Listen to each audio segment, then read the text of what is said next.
নমস্কাৰ চাই আছে এনি টক্স আৰু মই ভাৰ্গৱ দ্বাৰা মুখ্যমন্ত্ৰী হিমন্ত বিশ্ব শৰ্মা হেগৰাকী ব্যক্তি যিগৰাকী ব্যক্তিয়ে নিৰ্বাচনৰ আগত মিয়া মুছলমানৰ ভূত নালাগে বুলি সংবাদ মাধ্যমৰ সন্মুখত হদম্ভে ঘোষণা কৰিছিল মুখ্যমন্ত্ৰী হিমন্ত বিশ্ব শৰ্মা হেগৰাকী ব্যক্তি যিগৰাকী ব্যক্তিয়ে মুছলমানৰ ভূতৰ অবিহনে নিৰ্বাচনত জয়ী হম বুলি ঘোষণা কৰিছিল আৰু হেগৰাকী মুখ্যমন্ত্ৰী হিমন্ত বিশ্ব শৰ্মাই এতিয়া মিয়া মুছলমানৰ ওচৰলৈ গৈ কাখলৈ গৈ ভূত ভিক্ষা কৰি ফুৰিছে এতিয়া মিয়া মুছলমানক প্ৰয়োজন হৈছে নিৰ্বাচনৰ সময়ছোৱাত মুখ্যমন্ত্ৰী হিমন্ত বিশ্ব শৰ্মা এতিয়া মিয়া মুছলমানৰ অবিহনে থাকিব নোৱাৰা হৈছে হিমন্ত বিশ্ব শৰ্মা মিয়া মুছলমানে যি কৈছে হে কথাই শুনিবলৈ বাধ্য হৈ পৰিছে হিমন্ত বিশ্ব শৰ্মা এক প্ৰকাৰ ক'ব গলে মিয়া মুছলমানৰ আঙুলিৰ মূৰত ধৰি এতিয়া নাচি ফুৰিছে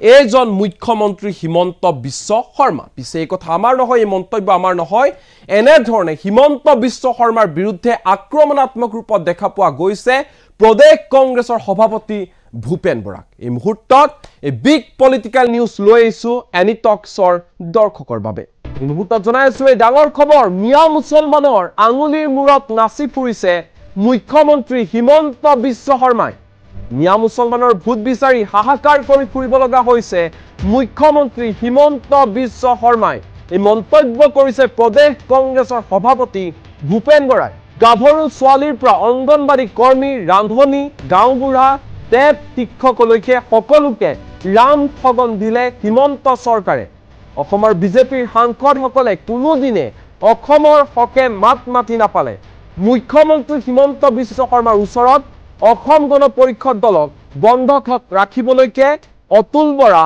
আৰু কেশৱ মহন্তই ফণী ফুকন চৌধুৰীক ব্যৱহাৰ কৰিছে এই অভিযোগ কৰিছে ভূপেন বৰাই অসমৰ বতৰ যিমান গৰম তাতোকৈ বেছি গৰম হৈ পৰিছে বৰ্তমান মৌলানা বদৰুদ্দিন আজমল পৰাজয়ৰ আশংকাত এনেধৰণে গৰম হৈ পৰিছে বদৰুদ্দিন বৰপেটা লোকসভা সমষ্টিটো কংগ্ৰেছ পাৰ্টি জয়ী হোৱাটো 100% নিশ্চিত চান্দা দিলে আমি লমেই আমি আনৰ দৰে কয়লা সিন্ডিকেটৰ পৰা চান্দা লোৱা নাই এবাৰৰ নিৰ্বাচন প্ৰাৰ্থীৰ মাজত হোৱা নাই এই মন্তব্য কৰিছে ভূপেন বৰাই এই যুঁজ হৈছে জাতিক বিশ্বাসঘাতকতা কৰা লোকৰ বিৰুদ্ধে হোৱা যুঁজ চাকমা হাজং শৰণাৰ্থীক অসমত সংস্থাপন দিব বিচৰা সিদ্ধান্তক লৈও সৰব হোৱা দেখা পোৱা গ'ল প্ৰদেশ কংগ্ৰেছৰ সভাপতি ভূপেন বৰাক অমিত শ্বাহে 5 লাখ চাকমা হাজং শৰণাৰ্থীক অসমত সংস্থাপন দিব লাগে বুলি মুখ্যমন্ত্ৰীক নিৰ্দেশ দিছিল আৰু মুখ্যমন্ত্ৰীক অসমৰ মানুহে বিশ্বাস নকৰে শহীদৰ তেজৰ বিনিময়ত ৰাজপাট পোৱা অসম গণ পৰিষদ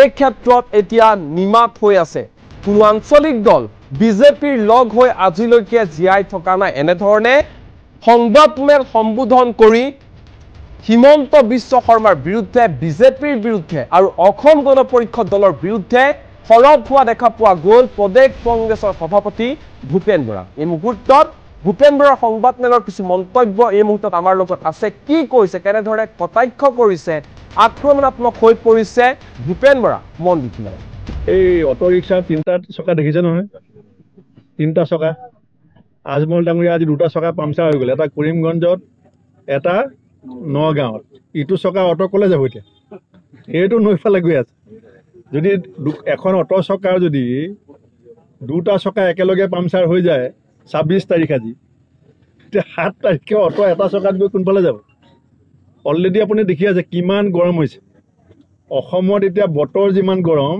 তাতকৈ বেছি গৰম এতিয়া আজমল ডাঙৰীয়া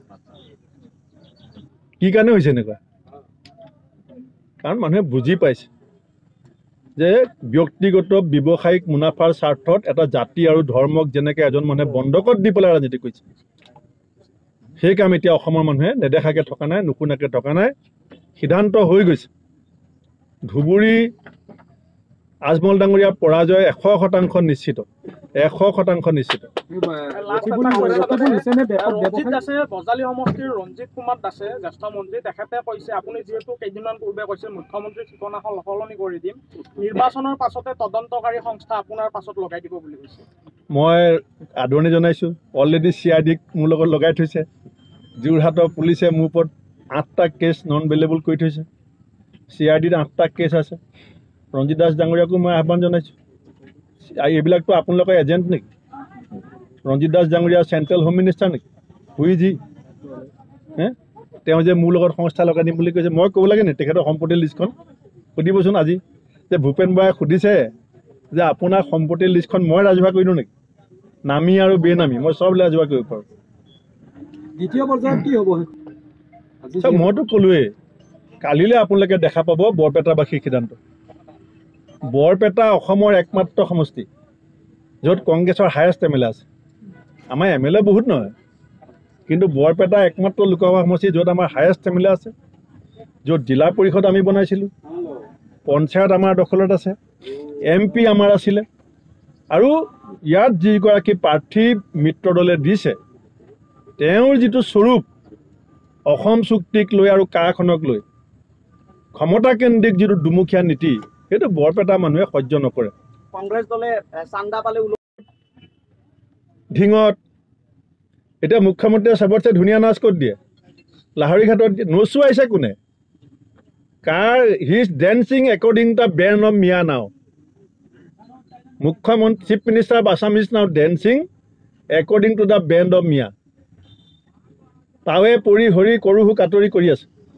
এই অৱস্থা, ইয়াৰ মূল কাৰণটো হৈছে অসম চুক্তিক তেওঁলোকে অৱমাননা কৰিলে, অসম চুক্তিৰ আত্মাক হত্যা কৰিলে, গাভৰু ছোৱালীবিলাকক বিয়াৰ আগত 1 তোলাকে সোণ দিম বুলি কৈ ঠগিলে,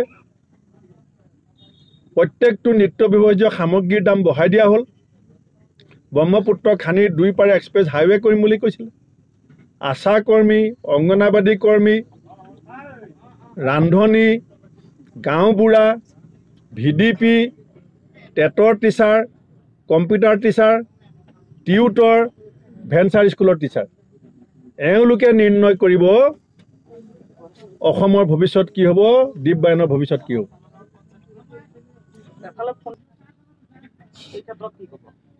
না আপোনালোকে আগতেও দেখিছিলে পাৰ্লিয়ামেণ্টত আমাৰ যিসকল সাংসদ আছিলে, আমাৰ কংগ্ৰেছৰ 3জন MPক বাদ দি, গৌৰৱ গগৈ ডাঙৰীয়া, প্ৰদ্যুৎ বৰদলৈ ডাঙৰীয়া আৰু খালেক ডাঙৰীয়াক বাদ দি যিসকল MP আছিলে, কোনোবা এজন MPয়ে কেতিয়াবা ভুলক্ৰমেও পাৰ্লিয়ামেণ্টত অসমীয়া জাতিৰ স্বাৰ্থত, ৰাজ্যখনৰ স্বাৰ্থত কেতিয়াবা ভূমিকা লোৱা দেখিছেনে আপোনালোকে? আমি কোৱা নাই, অসমৰ সংবাদ মাধ্যমে আপোনালোকে ডাঙৰ ডাঙৰ শিৰোনামা বনাইছিলে যে এই নিমাতী কইনাবিলাক অসমৰ কাৰণে একো লাভ নহয়। ফণীভূষণ চৌধুৰী ডাঙৰীয়া মানে এছেম্বলিত যি আছে ঠিকেই আছিলে, লোকসভালৈ পঠিয়াব বিচৰা মূল কথাটোৱে হৈছে যে অতুল বৰা ডাঙৰীয়া আৰু কেশৱ মহন্ত ডাঙৰীয়াই গোটেই AGPটো BJPৰ আৰু মুখ্যমন্ত্ৰীৰ হাতত বন্ধক দিবৰ কাৰণে যিটো ব্যৱস্থা কৰি আছে, সেই বন্ধকী ব্যৱস্থাটোত তেওঁলোকক আৰু এজন মানুহ লাগে দিল্লীত, যাতে সেই বন্ধকীৰ যিখন দলিল হ'ব, এই দলিলখনত যাতে ফণীভূষণ ডাঙৰীয়াই MP হিচাপে চহী কৰিব পাৰে, সেইটোৱে তেওঁলোকৰ মূল উদ্দেশ্য। আমাৰ কাৰ্যকৰী সভাপতি জাকিৰ হুছেইন চিকদাৰ ডাঙৰীয়া, আমাৰ দলৰ প্ৰাৰ্থী দ্বীপবায়ন ডাঙৰীয়া, আমাৰ প্ৰদেশ কংগ্ৰেছৰ সাধাৰণ সম্পাদক ৰামান্না বৰুৱা ডাঙৰীয়া, জিলা কংগ্ৰেছৰ সভাপতি ৰাজীৱ আহমেদ ডাঙৰীয়া, আমাৰ মহিলা কংগ্ৰেছৰ সভানেত্ৰী নুৰ নেহাৰ ডাঙৰীয়ানী, আমাৰ APCCৰ বিষয়ববীয়াসকল, আমাৰ কংগ্ৰেছ দলৰ মনোনীত প্ৰাৰ্থী বৰপেটা লোকসভা সমষ্টিত দ্বীপবায়ন ডাঙৰীয়াৰ সপক্ষে কালিলৈ এখন বিশাল জনসভা আমি এই স্থানতে আয়োজন কৰিছোঁ। আৰু আমাৰ ৰাষ্ট্ৰীয় সভাপতি তথা ৰাজ্যসভাত বিৰোধী দলপতি শ্ৰীযুত মাল্লিকাৰ্জুন খাৰ্গে ডাঙৰীয়াই দুপৰীয়া 1 বজাত গুৱাহাটী এয়াৰপৰ্টৰ পৰা হেলিকপ্টাৰে আহি পেলাই ইয়াত উপস্থিত হ'বহি। আৰু 12 বজাত আমি গুৱাহাটী এয়াৰপৰ্টৰ সমীপৱৰ্তী কিৰণচি হোটেলত এখন সংবাদমেল মাল্লিকাৰ্জুন খাৰ্গে ডাঙৰীয়াই সম্বোধন কৰিব। আৰু আজি যি 5টা লোকসভা সমষ্টি নগাঁও, দৰং মঙলদৈ, কৰিমগঞ্জ, ডিফু, শিলচৰ নিৰ্বাচন চলি আছে, বিশেষকৈ হিমন্ত বিশ্ব শৰ্মা ডাঙৰীয়াই গৃহমন্ত্ৰী অমিত শ্বাহ ডাঙৰীয়াৰ হেঁচাত 5 লাখ চাকমা হাজং শৰণাৰ্থীক অসমত সংস্থাপন কৰাৰ যি ষড়যন্ত্ৰত লিপ্ত হৈছে সেই কথাটোৱে অসমৰ মানুহৰ অন্তৰত অত্যন্ত আঘাত দিছে। এতিয়া দুইজনেই কথা বদলাবলৈ চেষ্টা কৰিছে। কিৰণ ৰিজিজু ডাঙৰীয়াই যিটো স্পষ্টীকৰণ দিছে তাত সংবাদ মাধ্যমক দুখ দিবলৈ চেষ্টা কৰিছে, কিন্তু সকলোৱে স্পষ্টকৈ শুনিছে। তেখেতে কৈছিলে যে অমিত শ্বাহ ডাঙৰীয়াই ইতিমধ্যে 5 লাখ চাকমা হাজং শৰণাৰ্থীক অসমত সংস্থাপন কৰিব লাগে বুলি হিমন্ত বিশ্ব শৰ্মা ডাঙৰীয়াক নিৰ্দেশ দিছে। আৰু সেই কথাটো লৈ পেলাই গোটেই অৰুণাচলৰ বিভিন্ন জাতীয় সংগঠনে ইতিমধ্যে কিৰণ ৰিজিজু ডাঙৰীয়াক সম্বৰ্ধনা জনাইছে। তাৰ ছাত্ৰ সংগঠনবিলাকে, তাৰ নিচি আপাটানি আদি জাতীয় সংগঠনবিলাকে অৰুণাচলত এটা বিজয় উৎসৱৰ দৰে পৰিৱেশ হৈছে যে অৰুণাচলৰ 5 লাখ চাকমা হাজং শৰণাৰ্থী কেন্দ্ৰীয় গৃহমন্ত্ৰীৰ হেঁচাত অসমৰ মুখ্যমন্ত্ৰীয়ে অসমত সংস্থাপন কৰিবৰ কাৰণে সিদ্ধান্ত লৈছে। আৰু হিমন্ত বিশ্ব শৰ্মা ডাঙৰীয়াক অসমৰ মানুহে এইকাৰণেই বিশ্বাস কৰিব নোৱাৰে, কাৰণ কাখন বলবৎ কৰাৰ প্ৰাক মুহূৰ্ততো তেখেতে কৈছিলে যে 1971 পাছত অহা এজনো শৰণাৰ্থীৰ বোজা আমি ল'ব নোৱাৰোঁ। তাৰ পাছত কিন্তু কাখন আহিলে। আৰু কিৰণ ৰিজিজু ডাঙৰীয়া কোনো সাধাৰণ ব্যক্তি নহয়, কেন্দ্ৰীয় চৰকাৰৰ এজন মন্ত্ৰী। আজি অসম গণ পৰিষদ এই বিষয়টোত একেবাৰে মৌন। যি অসম গণ পৰিষদে শ্বহীদৰ কেঁচা তেজৰ ওপৰেদি গৈ গুৱাহাটী ইউনিভাৰ্চিটিৰ পৰা MLA হোষ্টেল পাইছিলেগৈ,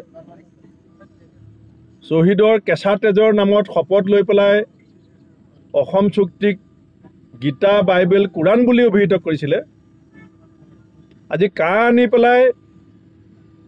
আনিবলৈ ধৰা সময়ত ফণীভূষণ চৌধুৰী ডাঙৰীয়াই মন্ত্ৰীসভাৰ পৰা পদত্যাগ কৰিলে। বৰপেটাৰ ৰাইজক ফণীভূষণ চৌধুৰী ডাঙৰীয়াই স্পষ্টীকৰণ দিব লাগিব যে কাৰ বিৰোধিতা কৰি মন্ত্ৰীসভাৰ পৰা পদত্যাগ কৰাটো তেওঁৰ শুদ্ধ সিদ্ধান্ত আছিল নে কাখন সমৰ্থন কৰি মন্ত্ৰীসভালৈ ঘূৰি যোৱাটো শুদ্ধ সিদ্ধান্ত আছিল। আঞ্চলিকতাবাদ অসমত স্বাধীনতা আন্দোলনৰ সময়ৰ পৰা আছে, কিন্তু প্ৰথমবাৰৰ কাৰণে তথাকথিত 3 গৰাকী আঞ্চলিকতাবাদী নেতাই অতুল বৰা ডাঙৰীয়া, কেশৱ মহন্ত ডাঙৰীয়াকে প্ৰমুখ কৰি ফণীভূষণ চৌধুৰী ডাঙৰীয়াই অসমত আঞ্চলিকতাবাদ ধ্বংস কৰি ৰাষ্ট্ৰীয়বাদৰ পকেটত আঞ্চলিকতাবাদ সোমোৱাবৰ কাৰণে যিটো ষড়যন্ত্ৰ হৈছে, খগেশ্বৰ তালুকদাৰ অসমৰ আন্দোলনৰ প্ৰথমগৰাকী শ্বহীদৰ জন্মস্থানত আঞ্চলিকতাবাদটো কেনেকৈ তিলকৈ ধ্বংসৰ মুখলৈ এইকেইজন নেতাই ঠেলি দিছে, সেই কথাৰ স্পষ্টীকৰণ তেওঁলোকে এইকেইদিনত বৰপেটা ৰাইজক দিব লাগিব। লগত আজিলৈকে যি আঞ্চলিক শক্তি লগ হৈছে চব ধ্বংস হৈছে। আপুনি আকালি দলৰ কথা কওক, শিৱসেনাৰ কথা কওক, UPPL BPFৰ কথা কওক, আৰু যিটো দলৰ কাৰ্যালয়টো হিমন্ত বিশ্ব শৰ্মা ডাঙৰীয়া বিবাহ ভৱন হ'ব বুলি কৈছিলে, সেই বিবাহ ভৱনৰ এতিয়া বহি থকা মানুহখিনিয়ে একমাত্ৰ ব্যক্তিগত ক্ষমতাকেন্দ্ৰিক স্বাৰ্থত এটা দলক কেনেকৈ ব্যৱহাৰ কৰিছে। মই ভাবোঁ যে বৰপেটাৰ উচ্চ শিক্ষিত সংস্কৃতিবান মানুহে এই কথাখিনি গভীৰভাৱে লক্ষ্য কৰিছে, আৰু ইয়াৰ প্ৰত্যুত্তৰ বৰপেটাবাসীয়ে অহা 7 মে তাৰিখে সমগ্ৰ অসমৰ ৰাইজক সাক্ষী কৰি পেলাই দিব। বৰপেটা আমাৰ মাল্লিকাৰ্জুন খাৰ্গে ডাঙৰীয়া কালিলৈ সভাখনত আমি খুব আশা কৰিছোঁ জাকিৰ হুছেইন চিকদাৰ ডাঙৰীয়াৰ নেতৃত্বত আমাৰ গোটেই বৰপেটাৰ যিমানকেইজন মাননীয় 5 গৰাকী বিধায়ক আছে, লগতে আমাৰ গোটেইকেইখন জিলা কংগ্ৰেছ, ব্লক কংগ্ৰেছ, মহিলা সেৱা দল, ইউথ, NSY সকলোকে লৈ আমি অতি কমেও 50,000 ৰাইজ সমবেত হ'ব বুলি পেলাই আশা প্ৰকাশ কৰিছোঁ। আৰু মই ভাবোঁ যে কালিলৈ খাৰ্গে ডাঙৰীয়াৰ উপস্থিতিত আমাৰ প্ৰাৰ্থী দীপবায়ন ডাঙৰীয়াৰ বিজয় সুনিশ্চিত কৰিবৰ কাৰণে সমগ্ৰ বৰপেটাবাসীয়ে ইয়াত আমাক আশীৰ্বাদ দিবৰ কাৰণে আহিব। আৰু লগতে মই এইটো আশা কৰিম যে আঞ্চলিকতাবাদ ধ্বংসকাৰী অসম চুক্তিৰ ৭ মাঘ হত্যা কৰোঁতে মৌন সমৰ্থক হৈ থকা অসম গণ পৰিষদ আৰু অসম গণ পৰিষদৰ নেতাসকলৰ কাৰুকাৰ্যৰ বিৰুদ্ধে অসম আন্দোলনৰ লগত জড়িত প্ৰতিগৰাকী মানুহে বিচাৰিছে যে AGPৰ এই ধৰণৰ দুমুখীয়া চৰিত্ৰৰ পতন হওক। এতিয়া AGPৰ যিটো বিজেপিৰ লগত সম্পৰ্ক এইটোৰ পৰা অকল ৩জন মানুহৰ লাভ হৈছে। এফালে গোটেই আঞ্চলিকতাবাদ শেষ হৈ গৈছে, গোটেই দলটো শেষ কৰা ষড়যন্ত্ৰ হৈছে, লাভ হৈছে 2জন মন্ত্ৰী হৈছে, এজনে MLA আৰু MP 2টা পাইছে। তাৰ বাদে বাকী দলৰ নেতা কৰ্মী কোনো সুখী নহয়। বহুত নেতা কৰ্মীৰ লগত মই কথা পাতিছোঁ, আমাৰ জিলা পৰ্যায়ৰ ৰাজ্যিক পৰ্যায়ৰ নেতাসকলৰ লগতো আঞ্চলিকতাবাদী ধাৰাটোৰ গোটেই মানুহখিনি আমি কথা পাতিছোঁ। আৰু অসমৰ যি বৰ্তমান স্পষ্টবাদী নীতিৰে যি আঞ্চলিক শক্তি লুৰিণ গগৈ ডাঙৰীয়া, অখিল গগৈ ডাঙৰীয়াই যিটো নেতৃত্ব বহন কৰিছে উজনি অসমত, সেই গোটেই আঞ্চলিক শক্তিবিলাকে আমাক সহায় কৰিছে, আমিও সহায় কৰিছোঁ লুৰিণ গগৈ ডাঙৰীয়া। দ্বিতীয়তে মই এটা কথা ক'ম, সদৌ অসম ছাত্ৰ সন্থা যাৰ বুকুৰ পৰা অসম গণ পৰিষদ জন্ম হৈছিলে, সদৌ অসম ছাত্ৰ সন্থাৰ লগত 26টা বিভিন্ন জাতি জনগোষ্ঠীৰ সংগঠনৰ এটা সৌহাৰ্দ্যপূৰ্ণ সম্পৰ্ক চলি আছে। সদৌ অসম ছাত্ৰ সন্থাই অসমৰ ৰাজনীতিত প্ৰথমবাৰৰ কাৰণে কৈছে যে আমি কা বিৰোধীসকলে বিজেপিক হৰুৱাব লাগে, কা বিৰোধীসকলে বিজেপিৰ মিত্ৰজোঁটৰ পাৰ্টিবিলাকক হৰুৱাব লাগে। এই কথাটোৱে সমগ্ৰ উজনি অসমক চুই গৈছে। আজি 5টা সমষ্টিত এই কথাৰ ব্যাপক প্ৰতিক্ৰিয়া হৈছে। আৰু সমান্তৰালভাৱে ৰাভা হাছং 5 লাখ মানুহক আনি অসমত জাপি দিয়াৰ যিটো ষড়যন্ত্ৰ, তাৰ পৰা পুনৰ প্ৰমাণ হ'ল যে কাখন অসমৰ কাৰণে কিমান ডাঙৰ অভিশাপ। গতিকে বন্ধুসকল, মই আজি এইখিনি কথাই কৈছোঁ। কালিলৈ আমি সভাত চাওক, চান্দা মানে আপুনি কয়লা চিণ্ডিকেটৰ পৰা লোৱা বুলিতো কোৱা নাই, চুপাৰী চিণ্ডিকেটৰ পৰাতো লোৱা বুলি কোৱা নাই, মাছৰ কণী চিণ্ডিকেটৰ পৰাতো লোৱা বুলি কোৱা নাই। ৰাইজে দিলে লওঁ, ৰাইজে যদি দিয়ে, দিব্যায়নকো যদি বৰপেটা কোনোবা 2-এজন শুভাকাংক্ষীয়ে সহায় কৰে, আমাৰ ৰহিম MLA বহি যদি সহায় কৰে, আমি ল'ম। মনোৰঞ্জন তালুকদাৰ শেষত এটা কথাই কৈছে, এতিয়া আপোনালোকৰ যিহেতু এতিয়াও মিত্ৰতা আছে CPM আৰু কংগ্ৰেছৰ, এতিয়া ইয়াত যুদ্ধখন আপোনালোকৰ শত্ৰুতাপূৰ্ণ যুদ্ধ হ'ব বুলি আমি সুধিছিলোঁ, বন্ধুত্ব হ'ব নে শত্ৰুতাপূৰ্ণ হ'ব? যুদ্ধ একো হোৱাই নাই। এই যুদ্ধখন আপুনি কেণ্ডিডেট টু কেণ্ডিডেট হোৱা নাই। এইখন অসমীয়াৰ জাতীয় স্বাৰ্থত জাতিয়ে সাম্প্ৰদায়িক মেৰু বিভাজনৰ শক্তিৰ বিৰুদ্ধে যুঁজিব, জাতিয়ে জাতিক বিশ্বাসঘাতকতা কৰাসকলৰ বিৰুদ্ধে যুঁজিব। এইখন দিব্যায়ন ভাৰ্চাছ ফণীভূষণ চৌধুৰী নহয়। অসমবাসীয়ে যিসকলে ব্ৰহ্মপুত্ৰ খান্দিম বুলি কৈ, অসম চুক্তিৰ 6 নং দফা বাস্তৱিক কৰিম বুলি কৈ, কৃষকৰ শ্ৰমিকৰ উপাৰ্জন দুগুণ কৰিম বুলি কৈ, মূল্যবৃদ্ধি নিয়ন্ত্ৰণ কৰিম বুলি কৈ জাতিক বিশ্বাসঘাতকতা কৰিছে। এটাও চৰাই আহিবলৈ নিদো বুলি কৈ মনে মনে নিজৰ ক্ষমতাৰ স্বাৰ্থত ৰাজহাড় বেকা কৰি যিজন মুখ্যমন্ত্ৰীয়ে হয় হজুৰ কৰি থাকে কেন্দ্ৰীয় গৃহমন্ত্ৰীৰ ওচৰত, যোনে 5 লাখ শৰণাৰ্থী জাপি দিব বিচাৰিছে, সেই শৰণাৰ্থীক আমি ৱেলকাম কৰিম নে নকৰিম, এইটো সিদ্ধান্ত হ'ব আজি আৰু 7 মে তাৰিখে হ'ব। কংগ্ৰেছৰ বিপৰীতে তেখেতে পাব বিৰোধীৰে জাতীয় পৰিষদৰ পৰা, ৰাজ্যৰ দলৰ পৰা। মনোৰঞ্জন তালুকদাৰ ডাঙৰীয়া MLA হৈ আছে। আমি বিচাৰোঁ বিধানসভা CPM শূন্য হ'ব নালাগে, বিধানসভাত এজন CPMৰ বিধায়ক লাগে। আৰু বিধানসভাত তেখেতৰ ভূমিকা আমি বিচাৰিছোঁ। সেইকাৰণে ৰিজাল্টৰ পাছত আমি আকৌ তেখেতক ক'ম, দিব্যায়ন জিকি যোৱাৰ পাছতো আমি ক'ম যে আপুনি আকৌ বিধানসভালৈ যাব লাগিব। আচলতে তেওঁলোকৰ পূৰ্বস্থিতি কি? নাই, সেইকাৰণে আপোনালোকে, মই সাংবাদিক বন্ধু হিচাপে আপোনাক ধন্যবাদ দিছোঁ যে আপোনালোকে ধমকি খাই হ'লেও অসম গণ পৰিষদক কা সম্পৰ্কত সুধিবলৈ দুঃসাহস কৰিছে। প্ৰথম কথা, ফণীভূষণ চৌধুৰী ডাঙৰীয়াই বৰপেটাৰ মানুহক ক'বই লাগিব যে আব্দুল আলিমক যে হত্যা কৰা হ'ল কাখনৰ বিৰোধিতা কৰিবলৈ যাওঁতে, ঈশ্বৰ নায়ক, দীপাঞ্জল দাস, দ্বিজেন্দ্ৰ পাংগিং, চাম ষ্টাফৰ্ডক যে হত্যা কৰা হ'ল কাখনক বিৰোধিতা কৰিবলৈ যাওঁতে, তাৰমানে তেওঁলোকে অসম চুক্তিখনৰ আত্মাক ৰক্ষা কৰিবলৈ গৈছিল। সেইসকলক ফণীভূষণ চৌধুৰী ডাঙৰীয়াই শ্বহীদ বুলি মানে নামানে, এই কথা স্পষ্ট কৰক। দ্বিতীয়তে ফণীভূষণ চৌধুৰী ডাঙৰীয়াই অসমৰ মানুহক কওক তেখেতে যে মন্ত্ৰীসভাৰ পৰা পদত্যাগ কৰিছিলে কাখনৰ বিৰুদ্ধাচৰণ কৰি,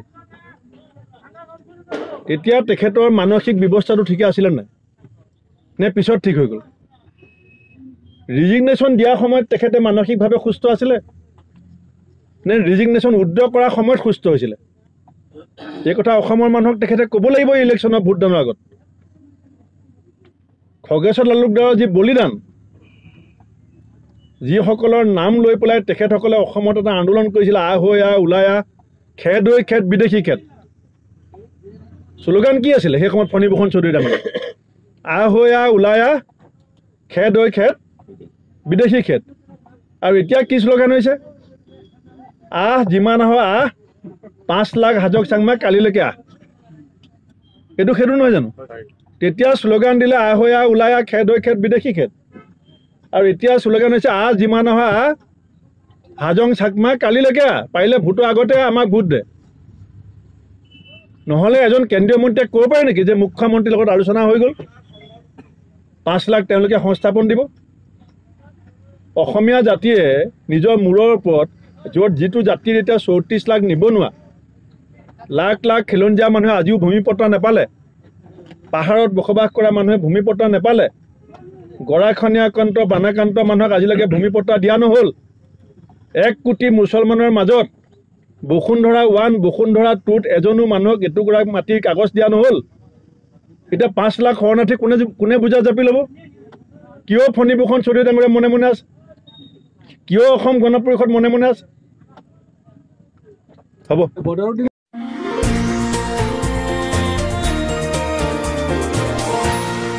এনিটক্স, সুতৰ বিপৰীতে ৰাইজৰ স্বাৰ্থত।